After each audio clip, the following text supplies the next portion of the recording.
My name is Dr. Pam Strachan, and what an awesome privilege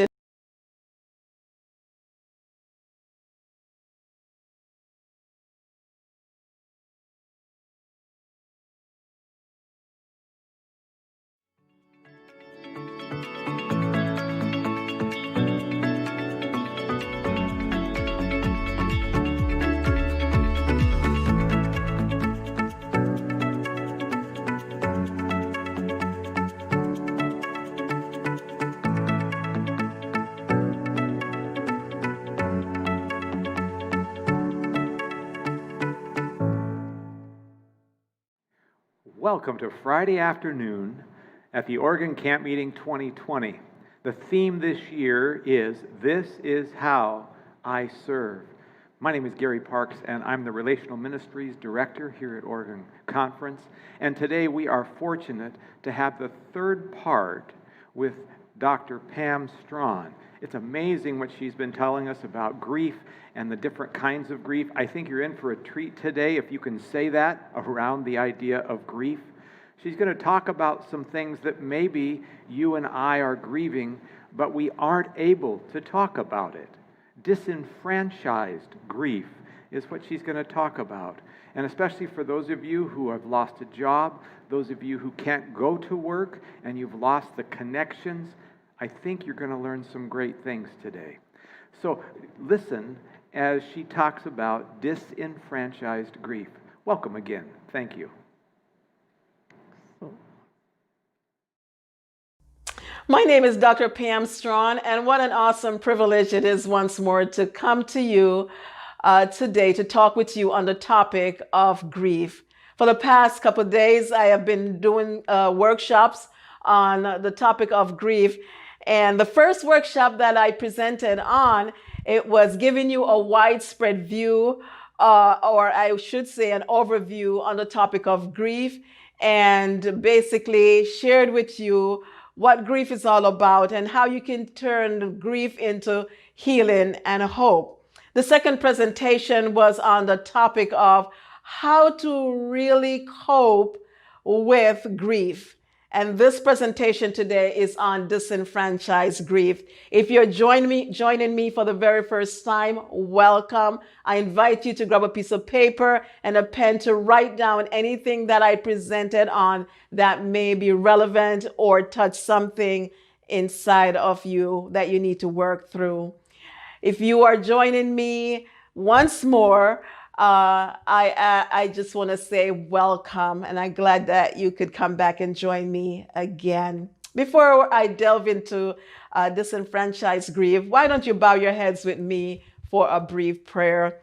Dear Heavenly Father, what an awesome privilege it is to come into your presence and to present on a relevant and meaningful topic to those who are going through grief. I ask that you will come near to us today and bless our time together. In your name I pray. Amen. So disenfranchised grief, it's that word is a very big word. Maybe you have heard that term before. Maybe you have never heard that term before. But you will learn a lot today about disenfranchised grief. It is a term that was coined by a grief researcher by the name of Ken Doka about 20 years ago. Ken Doka, I love his books. He has written several books on the topic of grief, and he's a great writer. His writing is very easy to read. And so I highly recommend anything that he has written. And so he has coined this term over 20 years ago, and this is how he defines disenfranchised grief. He mentioned that it is the grief that individuals experience when they suffer a loss that is not or cannot be openly acknowledged, socially permitted, or publicly mourned. In other words, you may have lost a significant thing or person, and there is a stigma socially around that grief. And so that grief is looked upon as though it is not worthy of grief. And so disenfranchised grief or grievers are known to be the forgotten mourners. Disenfranchised grievers are known as the silent grievers. There is a stigma associated with the grief that they're experiencing, and the loss is looked upon as though it is not worthy of grief. According to Richard Callis, he who is an authority on grief, he quotes, "Anything you have lost or anything you have, you can lose. Anything you are attached to, you can be separated from. Anything you love can be taken away from you." And when you hear the term grief, most people think about the death of a person. But according to this quote, grief is not only associated with death, it is associated with anything that you have an attachment with, anything that you anything you value as important to you. When you lose that thing, it can trigger grief. I think about some time ago, I bought this car, and it was my very first car. And shortly after receiving that car, I was driving to church one Sabbath morning, and I had an accident, a head-on collision, and thank goodness I was not hurt badly. However, my car was totaled. And I recall a few days later walking away from my car that was totaled. And I recall the feeling I had around that loss. It was as though I was walking from death. I connected with this car, and to lose it in such a terrible way, it was very painful. So anything at all that you have, you can lose it. Anything you are attached to, you can be separated from that thing. Anything you love can be taken away from you. So grief is not only about death. It could be anything valuable to you that you have lost. And so when we experience the death of a loved one, there are cultural rituals that we follow to acknowledge that loss. Do you agree with me? What are some of those cultural values that we follow to acknowledge the loss that we have experienced? Share some of those with me. I can't hear you. Share some of those rituals with me. So I can hear someone shares sending a card with expressions of sympathy. How about recounting memories? Social gathering. I can hear someone saying memorial service and also funeral service. So these are cultural rituals that we follow whenever there is a loss in our family. And so with disenfranchised grief, the grievers receive no cards, no expression of sorrow, and sometimes the griever ignores the grief by calling it irrelevant and not significant like other types of grief.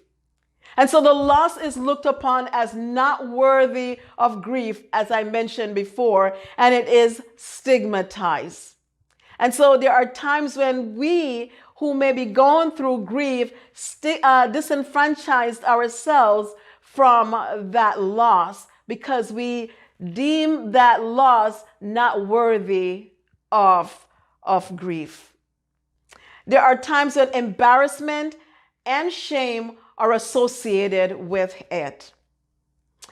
When emotional attachment is established with something, an experience, or a person, and there is a broken bond or separation, the pain associated with the loss needs to be acknowledged. And I shared a few days ago that when you have lost someone significant to you, in order for you to move through that grief, it is important to acknowledge that this is a painful time and I am hurting. In order for you to move through, you must acknowledge that loss, that it's painful, and that you are hurting. So, who is affected by disenfranchised grief, you may ask? Everyone is affected by disenfranchised grief.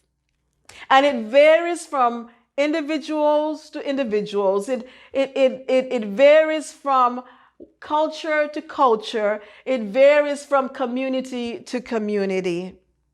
Grief is an individualized experience, and as I mentioned a few days ago, not one size fit all. Or I should say, one size does not fit all. Grievers at times disenfranchise themselves by telling themselves that their grief is not appropriate. And so just as how the death of a loved one brings grief, and that grief is widespread, so is disenfranchised grief. It is widespread. And so it is easy to disassociate. It is easy to disenfranchise yourself when you are going through or experience the loss of something, because it is not like losing a loved one. And so disenfranchised grievers, sometimes they dodge their tears, stuff their grief while suffering quietly with a pain that is screaming for attention. Disenfranchised grievers tell themselves that they are doing all right while choking in tears and sadness. Oftentimes, their words are not consistent with the tears welling up in their eyes. And I've seen them over and over again. They compare their loss to the death of a person, or it's not like other type of losses. And so they try to dismiss it while their hearts are filled with pain. So what happens when grief is not acknowledged or recognized? It becomes harder for the griever to move forward. Grievers can become stuck, and grief can become complicated. Many, many people in our culture today are stuck in their grief, and they struggle to move forward because they stop the process or they dismiss their grief. And so our culture is filled with a lot of pain. So at this point, I'm going to talk with you about the different types of disenfranchised grief. The list is very long, but I decided to make the list very short for the sake of time. The first one I will talk about is the loss of a job. Recently, I did a little research in Oregon to look at the numbers of people who are unemployed. And over 400,000 individuals have filed for unemployment in Oregon alone. And what that tells me is that 400,000 individuals are without a job. And those individuals, I can assure you, are going through grief. They are experiencing disenfranchised grief, the grief that is not publicly or socially acknowledged. And when we go through grief that is not acknowledged by others around us, it's easy to suffer in silence. When you lose a job, not only do you lose a job, you lost your finances, you lost your insurance, you lost the ability to pay your bills, You lost relationships that you have established in your workplace. And so there are secondary losses associated with the loss of employment. And 400,000 individuals in Oregon right now have lost their jobs. Every single day, I encounter someone who has lost a job. And the tears and the pain associated with the loss, the fear of the unknown, not sure where to get the next month's rent from. And so the loss of a job is the type of experience that people will experience disenfranchised grief. You out there listening, maybe you have lost a job and you're not sure how to cope with that loss. I hope that this presentation will help you in coping with that loss. How about the death of a distant family members or it could be a best friend? Whenever there is a loss of a family member that is close, like a father, a mother, a brother, a sister, it is acknowledged in the workplace for you to get a few days off. It is acknowledged. But when it is a distant family, sometimes it is not acknowledged at all. And like I mentioned before, sometimes the griever does not acknowledge that loss as appropriate. I think about when I lost my uncle a couple years ago.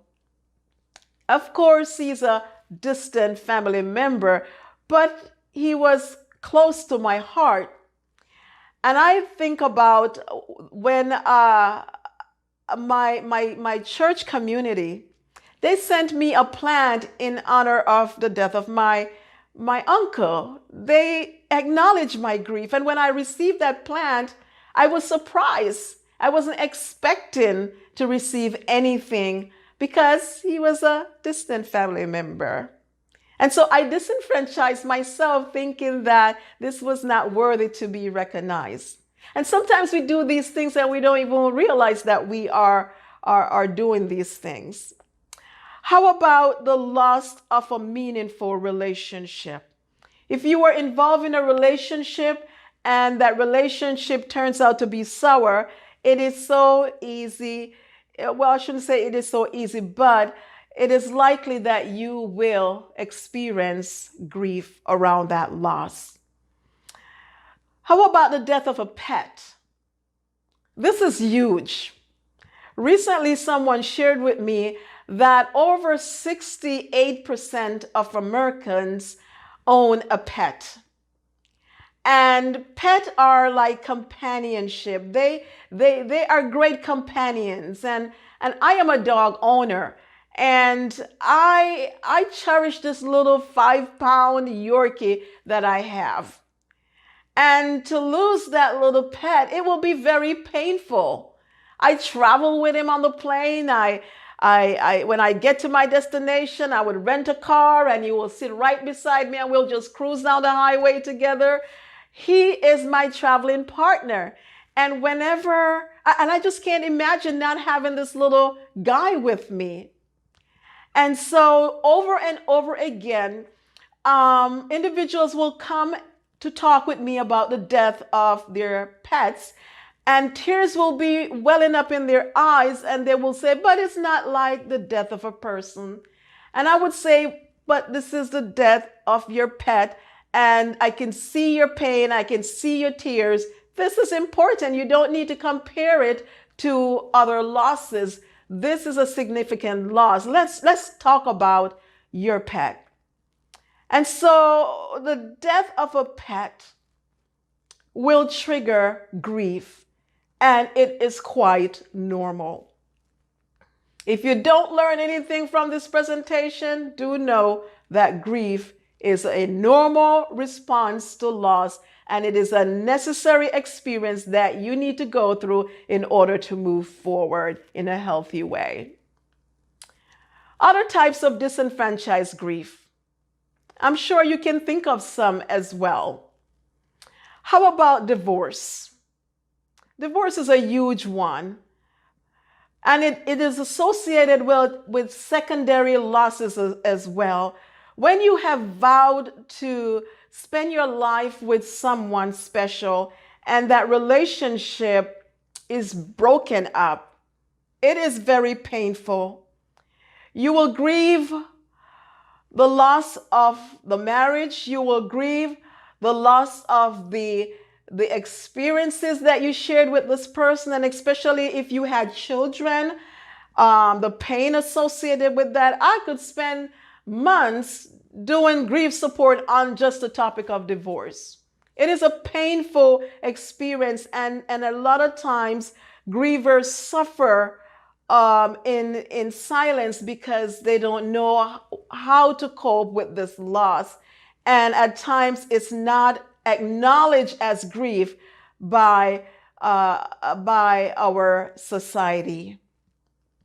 How about disability? Life has changed. Something significant has happened that led you to being disabled. That also triggers grief. Another huge one is parents who may have had a pregnancy loss. That is painful when you have planned to have a child and you made all the necessary plans and that baby ended up dying in your womb. That is a painful loss, a big loss of your expectations.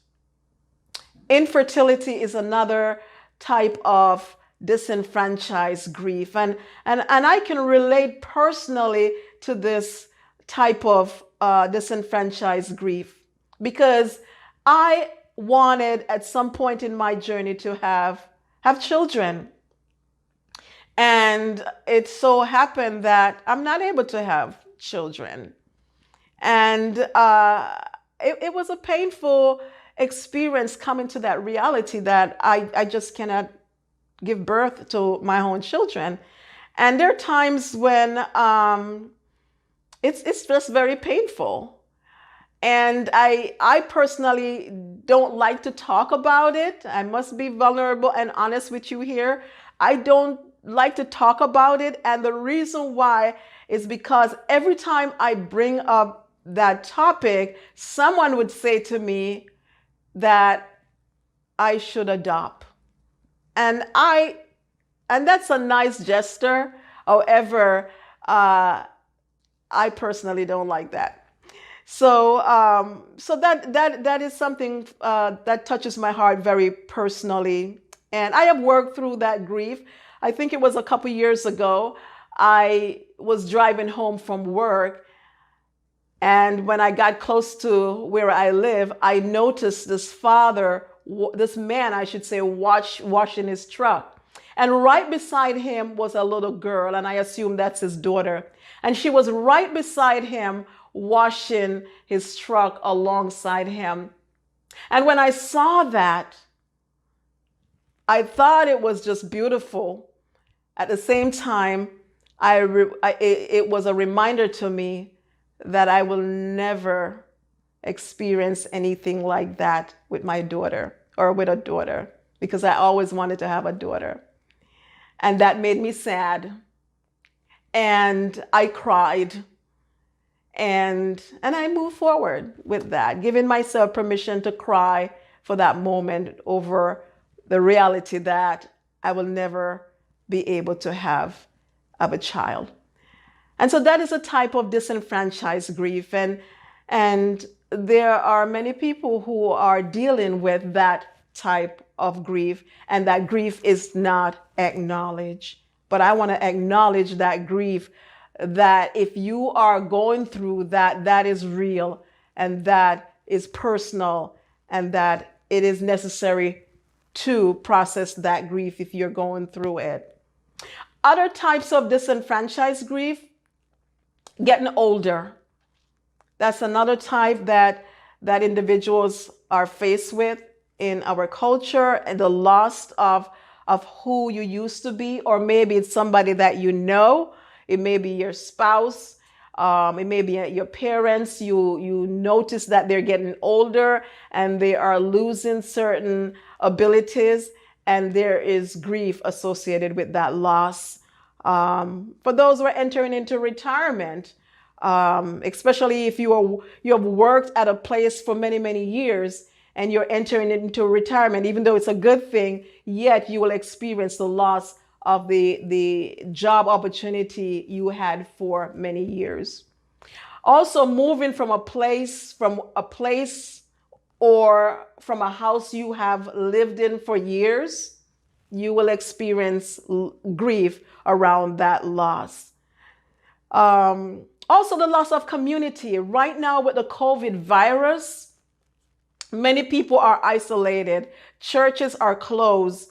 Families are not able to have social gatherings. And so there is a level of loss. There's a level of grief associated with that loss. Recently, a nurse shared with me that I would visit my parents, but I can't even hug them because of the social distancing and not trying to take anything home to her parents.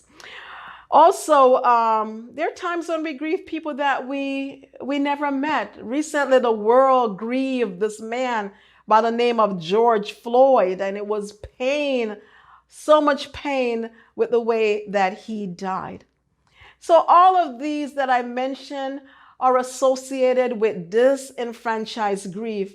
And if you find yourself experiencing any of these losses, do know that it is important to acknowledge the loss, and give yourself permission to move through the grief. So what do you say to grievers who are confronted with disenfranchised grief? What to say to these individuals that you know have experienced some of the losses that I have talked about? Simply say, I am sorry. James 1 verse 19 says, be swift to hear and slow to speak. In other words, listen. Instead of being quick to talk about what that person is going through, just listen. Listen to the story of the one who has lost something or someone. So cultivate a habit of listening. Also, be sincere when you are dealing with someone who has lost something or someone. I'm here for you. If you need to talk, I'm here. I am available to talk. Simple things like that. Some other things that you can say to grievers who are dealing with disenfranchised grief. This must be a very difficult time. Also, my prayers and my thoughts are with you. It is okay to ask when they share their story, can I pray with you? Can I pray with you? So I shared some things that you can say. Here are some things not to say. I know exactly how you feel. We may be going through something similar to what someone else is going through, but we do not know exactly how they feel. What not to say? Don't cry, be strong. You know, I recall at my uncle's funeral in New York City, I had accepted his death. I prayed and asked God for him to die with peace. And when I saw him in the coffin, I saw the peace of God on his face. So I accepted his loss. And so at the graveside, in my culture, we wait at the graveside until the body is lowered in the grave. And so while I was there, the truck came and started to pour dirt on top of the coffin. And when I saw that, it hit me very heavily that I will never see my uncle again on planet Earth. And when that thought hit me, immediately I started to cry. And it was a cry that came deeply from my soul. And his wife, who was right beside me, started to weep deeply. And I sensed that she was hit by the same thought I had. And a lady came to us and told us not to cry, not to let the kids see us crying. And I had to say, please leave us, let us grieve. And she kept talking, and I said, please leave us alone so that we can grieve the death of our loved one. So it is not appropriate to say, don't cry, be strong. Be present with those who are hurting. What not to say, you are lucky to have had him for so long or be in that place for so long. Another one is, God knows what is best. And some of these things are true, but the moment is not the right moment to say these things. Another one, it is better this way, or don't take it so hard. This was the will of God. We don't want to say those things to someone who is hurting.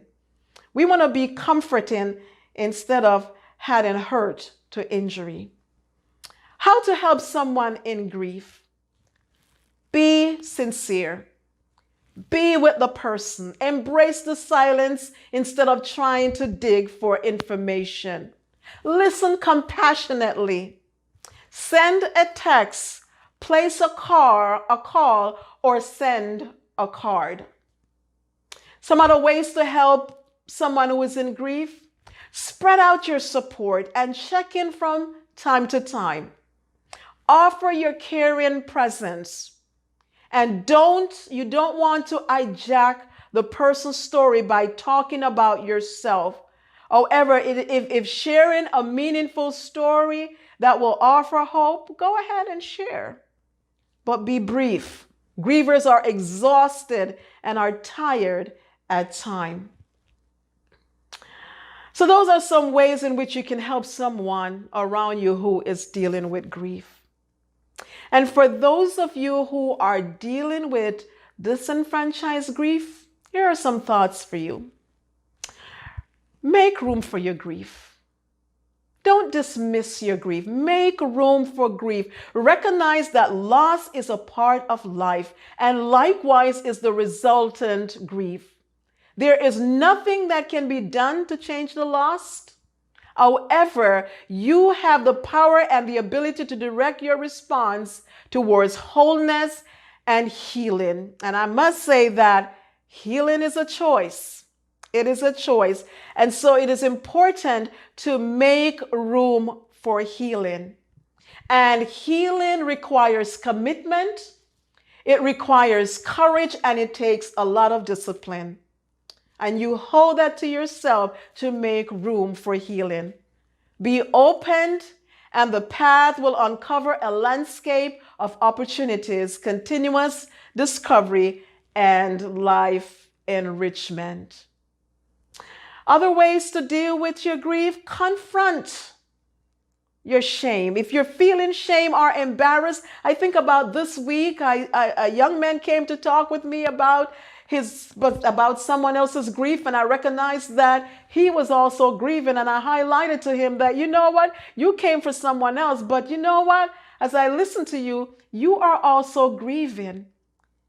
And he began to cry, and he opened up and he shared his grief with me, his disenfranchised grief. He lost his job and other losses, and it was just very painful for him.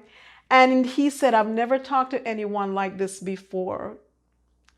And he said to me that I feel so embarrassed crying in front of you. I feel so ashamed. And I let him know it's okay to talk about what's going on so that you won't get stuck. Finding a safe person, a person who's accommodating to listen to your grief, is very important. Also, avoid personal isolation. You can isolate, however, it is important that you don't allow isolation to have you.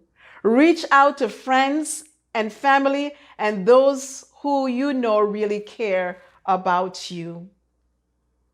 Also, for those of you who are dealing with disenfranchised grief, cultivate an attitude of gratitude. Sometimes just finding things to be thankful for will help to boost your spirit. Feed your soul with positive affirmation and encouraging thoughts. These are not easy things to do, but they are worth trying. Show yourself mercy. Don't allow your pain or your mishap to drive you. Take the front seat and determine a healthy course. Life is a wonderful gift. And I am also reminded of one of my favorite verses in John chapter 10, verse 10, where the word says, I have come that you may have life and have it more abundantly. And you may be saying, how can I have abundant life when I have lost my job? How can I have abundant life when I have lost my relationship? I have lost my spouse. How can I?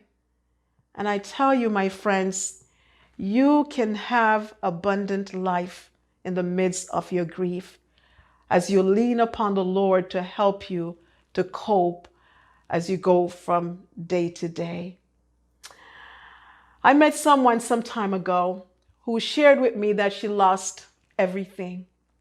Her husband, she lost her children, she lost her job. And I said, you lost everything? And she said, everything, including my health. And that's why I'm here. I lost my health and is losing more of my health. And I thought to myself after listening to her, this thought came to my mind. You may lose everything you hold precious in life, like people, prosperity, your possessions, your health, but you will never lose the presence of God with you. And that's the hope that we have in this life, that life gets hard. We will experience losses. We will lose our loved one. We'll lose things that we are attached to. But we have hope beyond our grief. Christ said these words in Matthew chapter 5, verse 4. How blessed are those who mourn, for they will be comforted. And if you are going through grief, if you are mourning the loss of something or someone, the Bible says there is comfort available to you. Solomon, the wisest man, said that the heart of the wise is in the house of mourning. So it is a wise thing to mourn. If you are going through grief of any sort, I encourage you to be patient with yourself. Acknowledge that this is a difficult time and I am hurting. Be honest with yourself. Ask yourself, what is it that I need to cope? Be resourceful. Harness all the tools for your specific need. Develop a plan that works for you. Reach out for support. There are support groups out there. We do that well at the Adventist Medical Center. We have support groups there. And right now with the COVID virus, where we're not able to meet in a group, I am conducting it virtually online, meeting with, doing support groups online. So reach out for support. They are all around you. Develop a plan that works for you. What works for someone else may not work for you. Also review your past. What helped you when you have dealt with loss in the past? When you have dealt with loss in the past, what helped you to cope? And so whatever helped you in the past can also help you in the present moment. Hold on to your faith. Use your faith to cope. know that you are not alone. As you walk through this valley with grief, you are not alone. Know that grief is a healing journey. And when you give yourself permission and give your grief attention, you will recover, you will grow through your grief, and you will be whole again. And so you may have questions as you listen to me during this presentation, and I will be more than happy to answer the questions that may surface for you as you listen to this presentation. In the meantime, thank you again for choosing this workshop, and may God richly bless you as you journey with your loss. Thank you.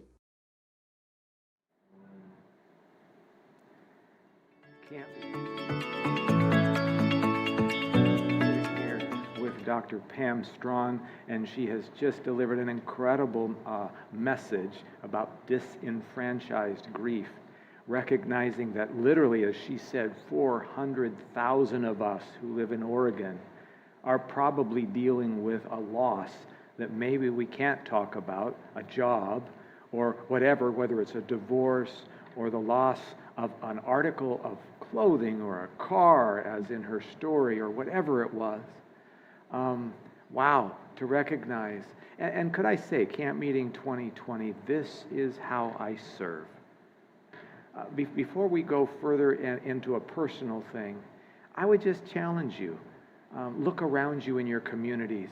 You probably have one of those 400,000 that is close to you. Mm-hmm. And so if this is how you serve, ask God, ask the Holy Spirit to prompt you, to ask the questions, to listen well, to lean into somebody else's pain.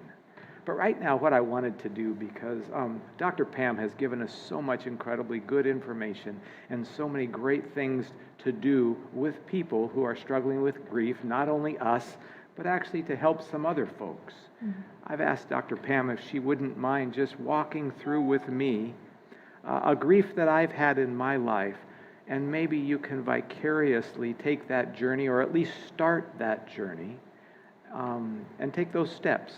So Dr. Pam, what would you do to somebody, and let's say I have a grief and I'm coming to you, I'm telling you that I have a grief, and I have a grief. A few years ago, my father died, and it was a huge thing to me.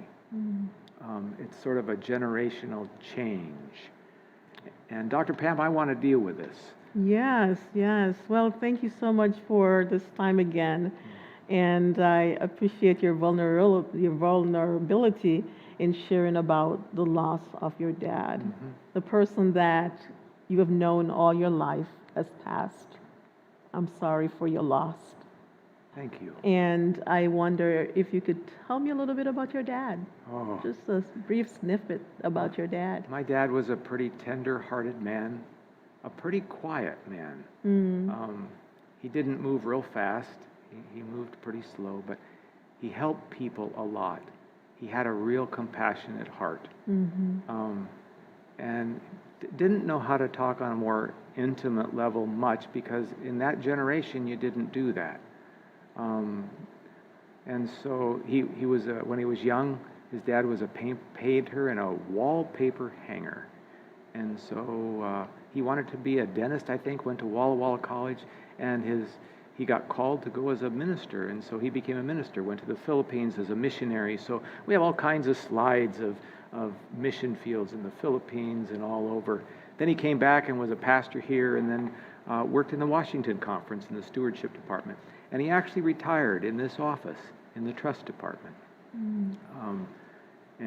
This is where I sort of grew up, and he made a choice, my dad did, not to move.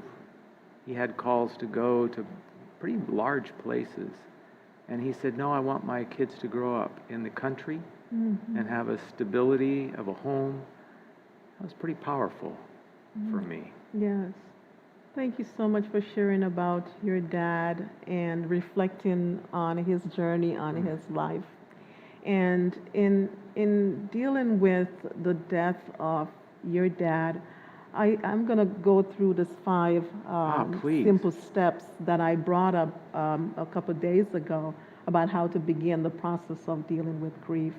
And for you losing your dad, which is a painful journey, I think that it is important to acknowledge the difficulties of losing your dad.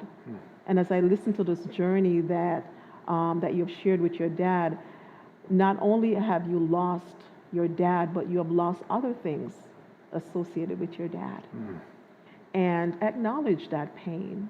Give attention to the emotions. And I wonder, what are some of the feelings that bubbles up as you talk about your dad? What are some feelings that you may have around his loss, around his death? Unprotected. Unprotected. That's a big one. I think my dad would, no matter what I did, and I did some crazy things, I would go home and my dad believed in me. And he would always support me, and he would always try to get me back on track. And I think I missed that. You missed that, yes. I missed that. And so it's important to give attention to the feelings that surface around the loss of being unprotected. And there, as you sit with that feeling, other feelings may surface as well.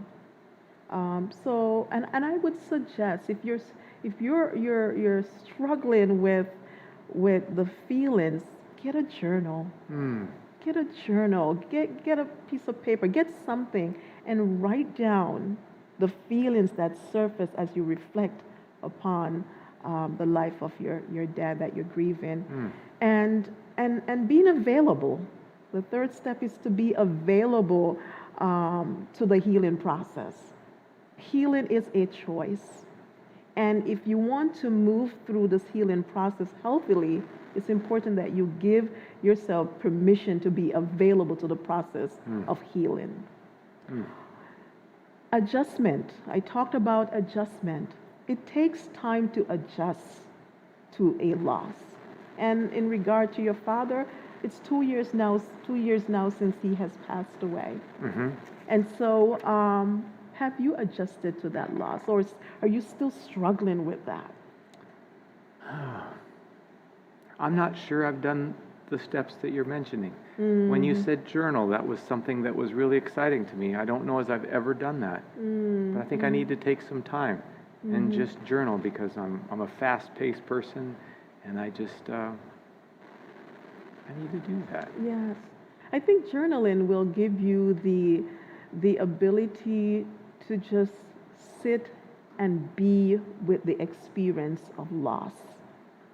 And as you're doing it, things may surface that you never thought was there. Things may surface from your heart or from your experience around the death of your dad that you didn't even realize that you were struggling with. So journaling is a healing process for you, can be a healing process for you. It gives you the opportunity to help to work through your grief. So it's a part of the process of working through the grief. That's really a good idea. Yes. Thank you. So adjustment, it takes time to adjust to a significant loss.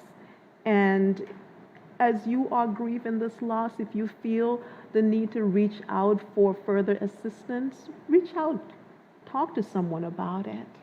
I believe that you will be a better you as you take the time to reach out and attend to your grief.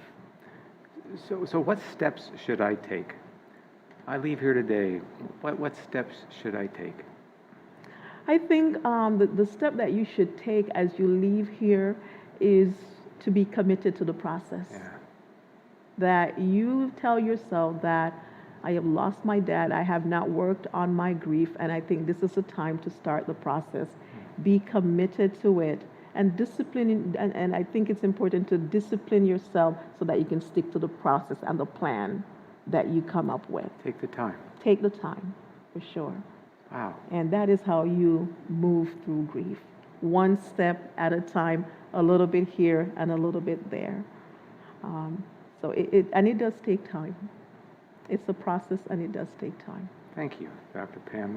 That's very insightful for me, and a process that I will do. Thank you. We have a question that came in, and I can't wait to hear your answer to this. How do you coax a grieving family member out of isolation? That's a very, very powerful question. How to do that? I think the decision will have to be the person wanting to get out of isolation. I don't think that we can force someone to do something that they don't want to do. And so I will find a way to connect with that person and to talk with that person and let that person know that I really do care about you. I understand that you are isolated and this is not a healthy path. And so I will try to connect and build a relationship with this person instead of, and to be gentle about it instead of being forceful. So I think it's just gently inviting that person and having a conversation with that person and letting that person know I really do care about you and what you're going through, and I'm here for you. And So be sincere about it. In the grief recovery process, and I love your answer because you've said it over and over, learn to listen well, learn to ask questions, learn to enter their world with no judgment, and I really like that stance. Is there a time for gentle or maybe not so gentle intervention when we see year after year going by and somebody is just really stuck? What do you do? And again, it comes back to that person's choice. I don't like to be forceful with people. Okay. And I think that taking a gentle approach and invite yourself, that force yourself into someone's life, I think that is the best approach. Inviting and being gentle in inviting and being sincere and letting individuals know, I really do care about you. Yeah. And there are times when individuals will put up a wall and you can't penetrate that wall, and I have to step back and pray and ask God to intervene where humanly we can't intervene. As I mentioned a few days ago, that healing is a choice. Yeah. It is a choice. And I think about how God doesn't force us. Yeah. He gently invites himself into our lives, and he gave us the power of choice. And there are times we may see people who are hurting and they just put up a wall, and we have to just pray and gently invite ourselves into their journey. Because maybe if they would open up at that point, it would be too vulnerable and it would be do detriment to them. They're individual. I remember this one woman told me that I have shut the door and I will not open that door because it's just too much behind closed doors that I cannot deal with. And there is fear of going along, looking behind the closed doors to deal with what's there. And so we have to respect where people are, even though we may see that they're hurting, but we can't force them. Yeah. Yes. Excellent words. Thank you, Dr. Pam. Disenfranchised grief. I was interested as you were talking and as you mentioned some of the different kinds of disenfranchised grief.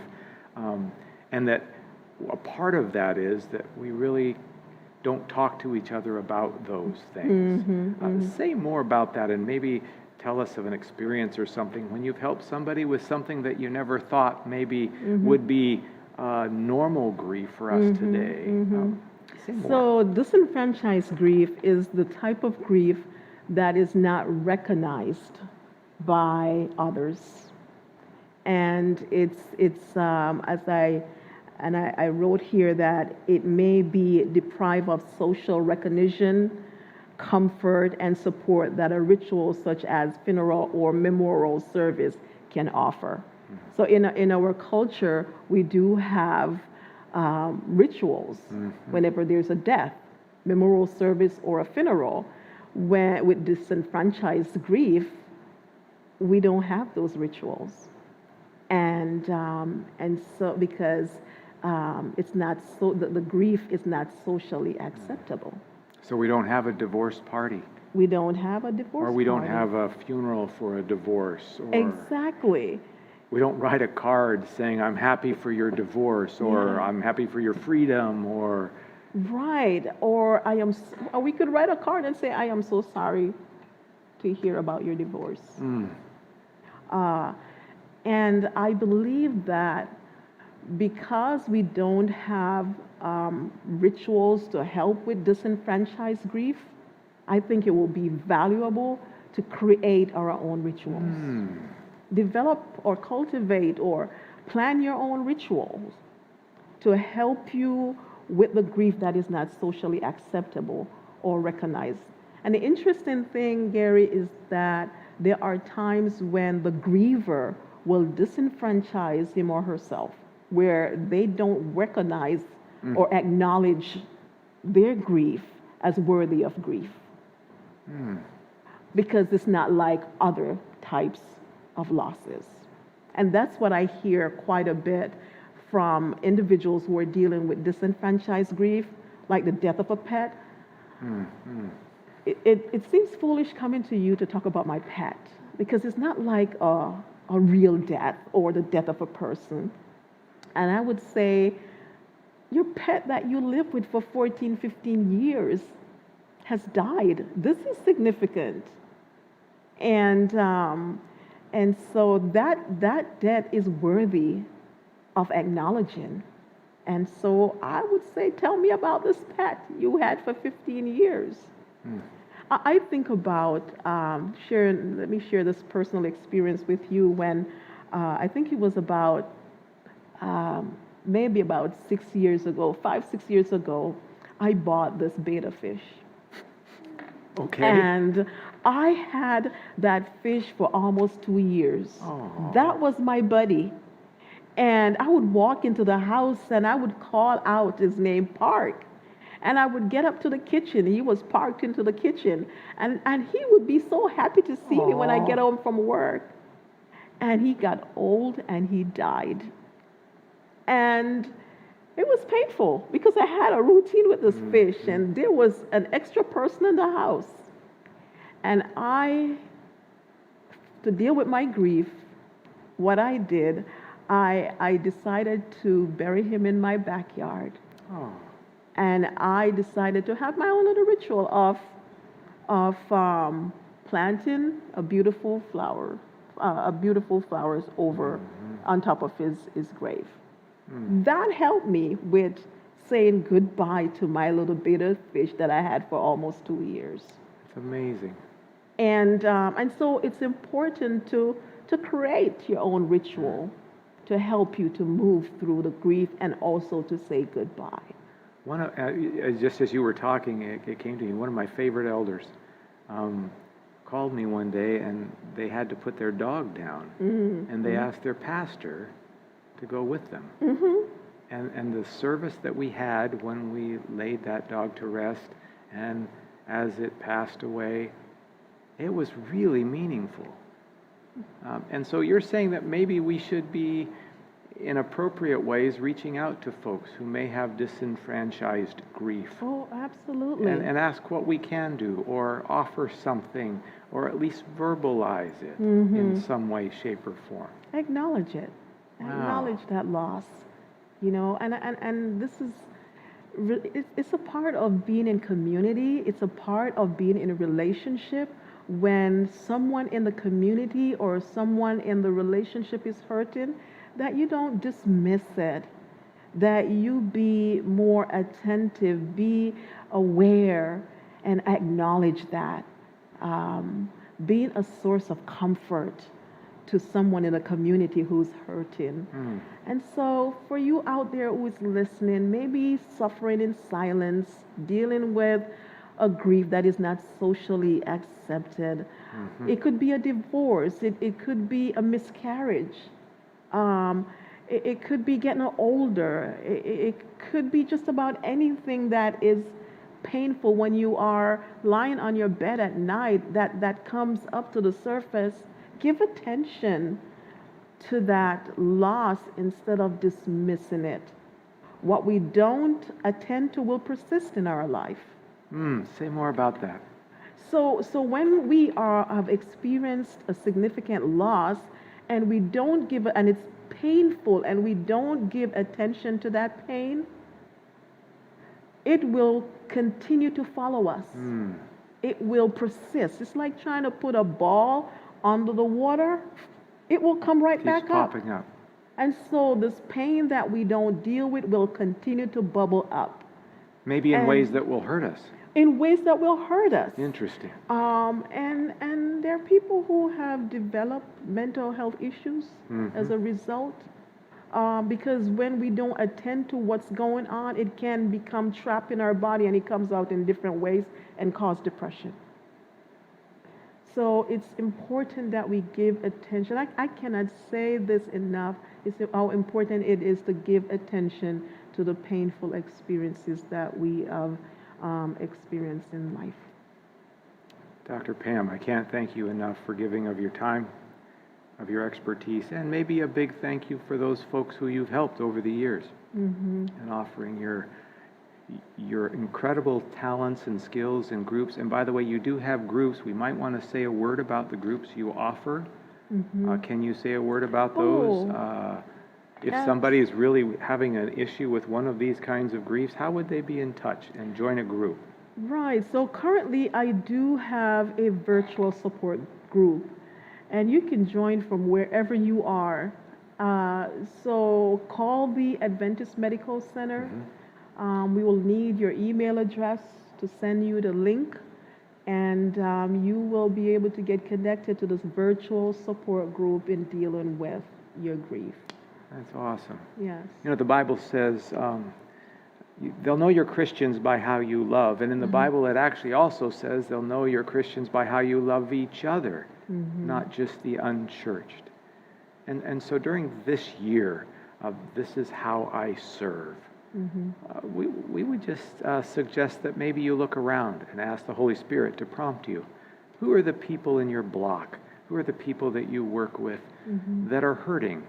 Learn to see where the hurt is. I think Jesus was a powerful person to walk wherever he went. He would be able to read people well. Learn that language. And by the way, if you're hurting, we would ask you to reach out to some of us so we can serve you as we journey together.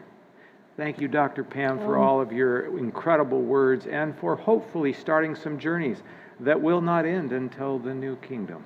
Absolutely. Thank you. My pleasure. Thank you for coming, and I hope you enjoy the Sabbath coming up. Bye. That was good.